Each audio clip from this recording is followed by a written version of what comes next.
Aujourd'hui est un jour unique. Aujourd'hui, plus de 350 000 personnes vont naître et 150 000 vont mourir. Aujourd'hui, notre Terre va parcourir une fois de plus 2,5 millions de kilomètres autour du Soleil. Et nous mangerons une quantité de riz égale à celle qui serait nécessaire pour bâtir 6 pyramides de Gizeh.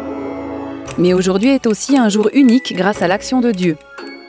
Depuis le tout premier jour de la création, Dieu façonne l'histoire et révèle une histoire extraordinaire que toutes les personnes du monde entier devraient absolument entendre. Chercher et sauver les hommes grâce à Jésus, c'est sa volonté révélée tout au long de la Bible.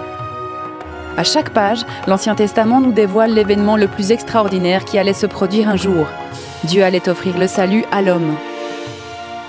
Grâce à ces miracles et ces paraboles, Jésus nous permet d'entrevoir un royaume à nul autre pareil, un royaume d'humilité, de grâce, de générosité et de surprise.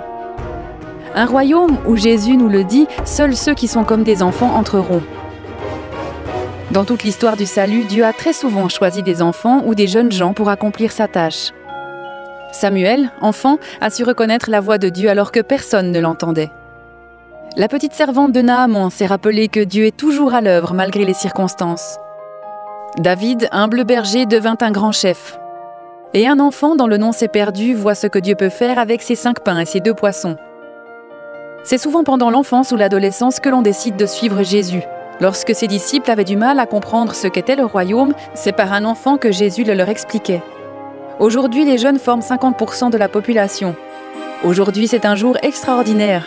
Mais pour beaucoup, aujourd'hui, c'est aussi un jour de tristesse. Aujourd'hui, les enfants qui ont faim, qui sont maltraités, qui sont esclaves, travailleurs de force ou soldats sont de plus en plus nombreux. Aujourd'hui, les enfants sont des cibles faciles pour la publicité. Beaucoup vont devoir se battre pour faire des études. Et aujourd'hui, environ 1/3 des enfants du monde n'ont jamais entendu parler de Jésus. Mais aujourd'hui, nous voyons aussi que Dieu est à l'œuvre. Il façonne les enfants et c'est à travers eux qu'il façonne le monde. Aujourd'hui, des enfants du monde entier viennent à Jésus et apprennent à le suivre au quotidien. Dans de nombreux pays, des enfants viennent à l'église de par leur propre initiative. Argentine. Dans un pays fermé à l'évangile, 20 enfants ont reçu des Bibles parce que leur ami de 10 ans a pensé que c'était le plus beau cadeau qu'ils puissent leur faire. Un ancien enfant soldat mène une vie nouvelle parce qu'un jour il a rencontré un pasteur avec un ballon de foot et maintenant il dirige une église. Libéria. Aujourd'hui, des enfants prennent soin d'autres enfants et de leur environnement.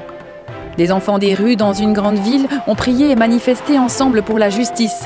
Leur gouvernement et les entreprises locales les ont pris au sérieux. Bolivie. Plus de 100 000 enfants ont planté des arbres pour sauver la nature. Madagascar. Aujourd'hui, des enfants découvrent Jésus tout en acquérant des compétences essentielles pour leur vie. Les enfants grandissent dans la foi tout en suivant une formation dans le sport, les médias, la technologie, la couture et même la robotique. Aujourd'hui, plus que jamais, des organisations et des églises s'associent pour mettre en commun leurs ressources. Il existe des églises et des organisations qui ont fait de l'enfance leur objectif principal pour 1 an, pour 10 ans ou même pour toujours. Des stratégies de formation et la mise à disposition des outils nécessaires pour le travail de suivi des enfants se multiplient rapidement dans le monde. Chacune de ces histoires nous permet de découvrir des enfants et des adultes qui ont fait une vraie différence dans le monde, mais selon la stratégie de Dieu. Les enfants ont toujours fait partie de la stratégie de Dieu, mais ils n'ont pas toujours figuré dans la nôtre. Aujourd'hui, il y a 2 milliards d'enfants dans le monde. Ces enfants doivent maintenant figurer dans notre stratégie. Aujourd'hui.